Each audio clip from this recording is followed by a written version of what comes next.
Hey there, it's Abby Kilman. Welcome to the C-Quill vlog series, and in this series we will be talking about the many types of media and how the movie industry can interact with them. In the past few weeks we have been doing a podcast series on the same topic, and last week we covered the video game industry, so I will link that down below. You guys should definitely check it out.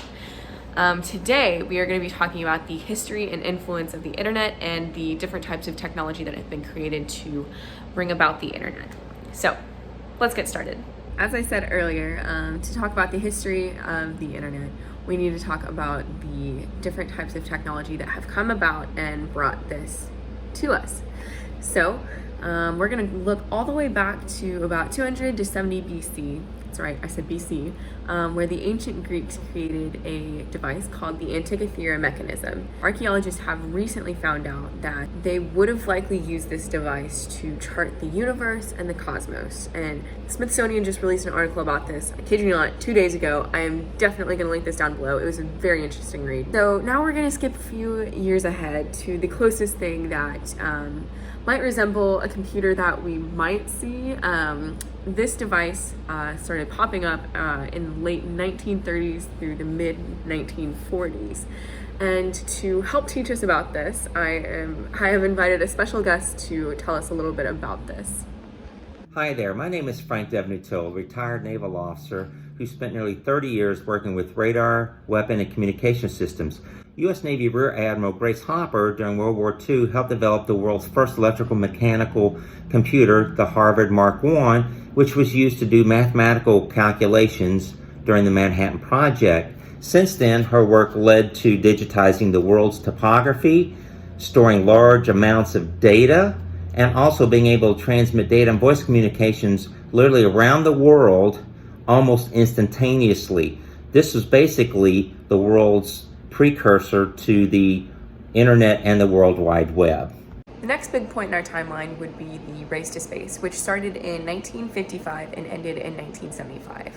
During this race, astrophysicists and mathematicians were doing more mathematical work than I think I will ever do in my entire life in the span of a few years, just so then they could send a man into space and eventually to the moon. To help do all of this mathematical work, NASA hired many women who had mathematical degrees or were honestly just good at math. And they ended up calling these women their human computers. NASA, of course, did have actual mechanical computers, but they were as big as a whole room and they weren't nearly as effective as these women who were the human computers for NASA. So the average household in the 70s or the 80s wouldn't have been able to afford one of these big, huge computers that would take up the whole space of the room. Like, it's just expensive and it's way too big, just not worth it. So in 1975, two very important men created the first desktop computer called the Apple I. Yes, you guessed it, Steve Wozniak and Steve Jobs created this desktop computer that the average person would be able to afford or have in their own home. But 2 years later, they released the Apple II, which ended up being more popular and honestly just more effective and more user-friendly. Each year since the release of the Apple I, more and more refined devices have been coming out that we end up using in our daily lives.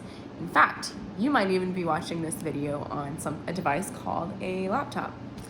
But we've covered all of this information on computers and all of these mechanical devices, but there's something that we've been missing. That's right, the internet. Well, there are many ways to try and define the internet. Britannica simply puts it as a vast network that connects computers all over the world. In 1962, J.C.R. Licklider, he came up with this concept of something he called his Galactic Network. Essentially, he wanted to create a network that could basically connect computers all over the globe, and so that everyone could transfer and access data and programs from anywhere. In the early developments of the internet, researchers actually transferred information from a computer in Massachusetts to a computer in California over a dial-up telephone line. This single transfer of data was revolutionary in the sense that it showed that you can transfer information from two independent devices across the country, and essentially it could lead to across the globe. Whenever you use the internet, it's not just two devices that you're working with. Essentially, you are using something known as LANs and WANs. LANs are local area networks that connects devices within a single building. So you might see a company using an office building on a local area network. That's their LAN. Now you use WANs, which are wide area networks, whenever LANs are all connected. So WANs are essentially a network of networks. Now, whenever you have all of these networks working together and transferring information, you need somewhere to store all of it. And computer scientist Sir Tim Berners-Lee actually created the World Wide Web in 1989.